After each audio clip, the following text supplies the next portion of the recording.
واو زبر وا، حمزہ نون زبر ان، وَأَن۔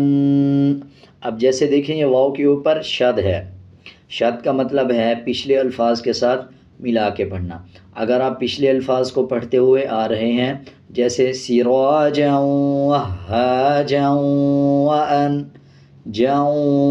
وَأَن، اور اگر آپ جیم پہ وقف کر لیں گے وہاجا، تب آگے واو کا جو شد ہے وہ سائلنٹ ہو جائے گا، پھر واو زبر وا ہی پڑھا جائے گا۔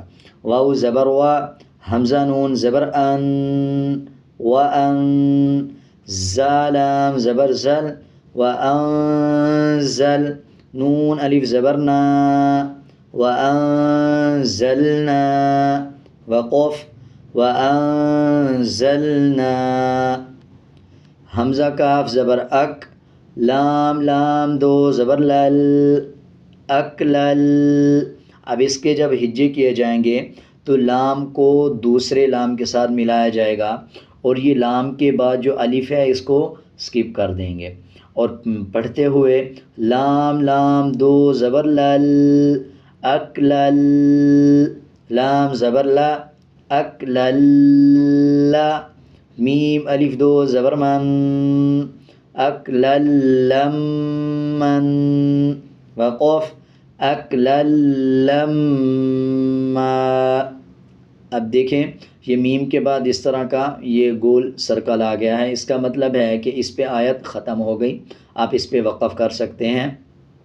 اب آگے دیکھیں واو کے اوپر شد آ رہا ہے، شد کا مطلب ہے پچھلے الفاظ کے ساتھ ملا کے پڑھنا۔ اگر آپ اس گول سرکل پہ وقف کر لیں گے، آیت کمپلیٹ کر لیں گے، پھر واو کا شد سائلنٹ ہو جائے گا، آگے واو زبر وا ہی پڑھا جائے گا، وَتُحِبُّونَ الْمَالَ پڑھا جائے گا۔ اور اگر آپ اس پہ وقف نہیں کریں گے، ملا کے پڑھیں گے، تو پھر واو کا شد پڑھا جائے گا اور غنہ کریں گے، أَكْلًا وَتُحِبُّونَ الْمَالَ۔ امید ہے آپ کو یہ اچھی طرح سمجھ آ گیا ہوگا۔ اگر آپ کو کسی الفاظ کی سمجھ نہیں آئی یا آپ کچھ پوچھنا چاہتے ہیں تو آپ کومنٹ سیکشن میں پوچھ سکتے ہیں۔